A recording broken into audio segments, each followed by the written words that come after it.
इंदौर के कंचनबाग के रहने वाले व्यवसायी राहुल जैन के 6 वर्षीय बेटे विहान की कार्डियो अरेस्ट से मौत हो गई, जिसका उपचार दिल्ली के अस्पताल में चल रहा था, जहां बेटे की मौत से पूरा परिवार स्तब्ध रह गया है। डॉक्टर के अनुसार विहान को मायोकार्डिस वायरस फैलने के वजह से अटैक आया था।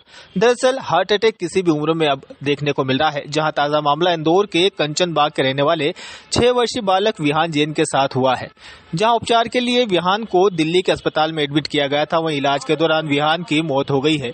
इस मौत की वजह हार्ट अटैक बताया जा रहा था। वहीं कार्डियोलॉजिस्ट डॉक्टर महेंद्र चौरसिया का कहना है कि 6 वर्षीय बच्चों को हार्ट अटैक नहीं हो सकता है, क्योंकि यह मायोकार्डिस वायरस के चलते बच्चों का हार्ट फेल हुआ था।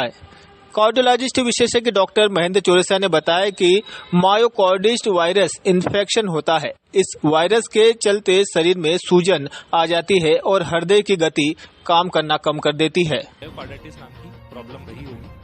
मायोकार्डिटिस एक कोई हार्ट अटैक नहीं है, ठीक है ना। हार्ट अटैक हम लोग हर बीमारी को हार्ट से संबंधित जो भी कार्डियक अरेस्ट होता है उसको हम हार्ट अटैक समझ लेते हैं।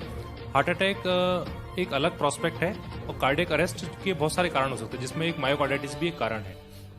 मायोकार्डिटिस में विशेष तौर पे हमें कोई वायरल इन्फेक्शन होता है, उस वायरस का असर जो होता है वो हमारी हार्ट की मांसपेशियों पे हो जाता है, जिसकी वजह से हमारे हृदय की जो मांसपेशियां होती है उनमें सूजन आ जाती है। सूजन आने की वजह से हृदय की जो काम करने की जो एफिशिएंसी होती है वो कम हो जाती है, हार्ट कमजोर हो जाता है, जिसकी वजह से मरीज को लक्षण आने लगते हैं। फेफड़ों में पानी भरने लगता है, सांस फूलने लगती है, पैरों में सूजन आने लगती है और जब बहुत ज्यादा सीरियस हो जाता है पेशेंट तो उसका ब्लड प्रेशर भी मेंटेन नहीं कर पाता और ऐसे पेशेंट को हमें ब्लड प्रेशर बढ़ाने की दवाई देना पड़ती है। ज्यादातर केसेस में हम अपने मेडिकल मैनेजमेंट के ट्रीटमेंट से रिकवर हो जाते हैं पेशेंट, पर कुछ एक रेयर केस होते हैं जो डिस्पाइट ऑफ मेडिकेशन या थेरेपी देने के बाद भी किस तरह से उनको कोई लाभ नहीं होता है। ऐसे पेशेंट की जान जाने का बहुत जोखिम होता है। मुझे लगता है शायद जिस केस के बारे में आप चर्चा कर रहे हैं शायद उस केस में ऐसा हुआ होगा।